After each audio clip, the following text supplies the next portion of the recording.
ایک نئی تاریخ رقم کر رہے ہیں اور خالصتاً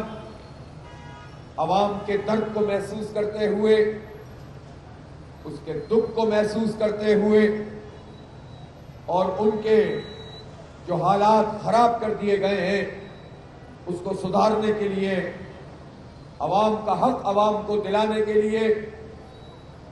آپ یہاں ایک تاریخی دھرنا دے کر بیٹھے ہیں۔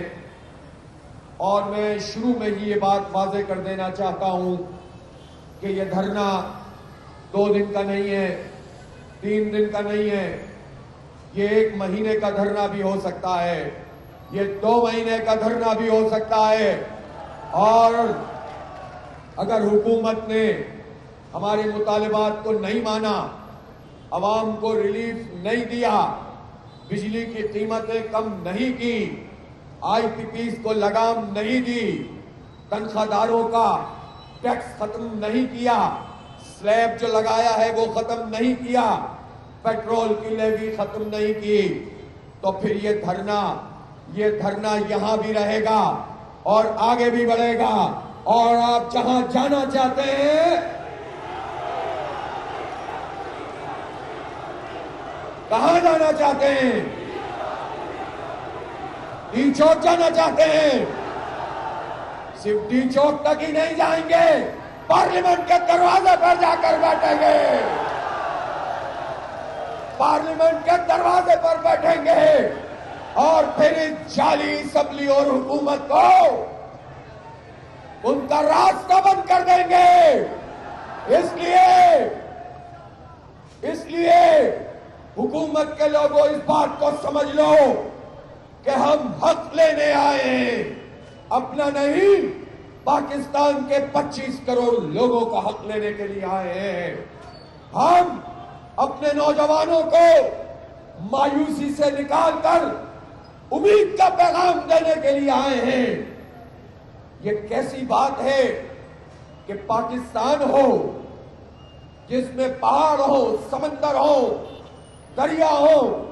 لہلہاتے کھیت ہوں، جس میں معدنیات ہو، سونا ہو، ماربل ہو، تانبا ہو، کرومائٹ ہو، جس میں پھل ہو، غلہ ہو، سب کچھ موجود ہو اور جوان بھی موجود ہو، اور ان جوانوں کو ان کے مستقبل اور پاکستان کے مستقبل سے مایوس کر دیا جائے۔ آؤ عزم کرو کہ یہ دھرنا انشاءاللہ مایوسی کو ختم کر دے گا، انشاءاللہ ایک امید کا چراغ جلائے گا، ایک یقین سے ہمکنار کرے گا، اور اب پاکستان پہ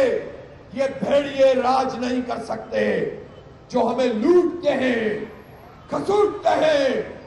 اور ہمارا خون چوستے ہیں۔ یہ بھیڑیے آئی پی پیز کے نام پر موجود ہوتے ہیں، یہ حکمران طبقے کے نام پر موجود ہوتے ہیں، یہ ظالم جاگیرداروں کی صورت میں موجود ہوتے ہیں، یہ ظالم وڈیروں کی صورت میں موجود ہوتے ہیں، اور یہ ان لوگوں کی صورت میں موجود ہوتے ہیں جنہوں نے نظام پر قبضہ کر رکھا ہے اور ہمیں ہمارے حق سے محروم کیا ہوا ہے۔ آپ کا دھرنا بیداری پیدا کر رہا ہے۔ میں آپ کو یقین دلاتا ہوں، آپ بیٹھے مری روڈ پر ہیں، آپ دھرنا یہاں دیے ہوئے ہیں، اور پاکستان کے چپے چپے کے لوگ آپ سے امید لگا کر بیٹھ گئے ہیں۔ تو کیا ہم بجلی کی قیمتیں کم کرائے بغیر جا سکتے ہیں؟ کیا ہم آئی پی پیز کو لگام دیے بغیر جا سکتے ہیں؟ کیا ہم تنخواہ دار لوگوں کا یہ ظالمانہ سلیب ختم کرائے بغیر جا سکتے ہیں؟ کیا ہم آٹے اور چینی اور دال اور کھانے پینے کی چیزوں اور بچوں کے دودھ پر جو ٹیکس لگایا گیا ہے، اس ٹیکس کو ختم کرائے بغیر جا سکتے ہیں؟ تو پھر یہ بتانا چاہتا ہوں حکومت کو کہ انہوں نے چاروں طرف کنٹینر لگا کے اسلام آباد کو بند کر دیا، یہاں کے شہریوں کو تنگ کیا، اور انہوں نے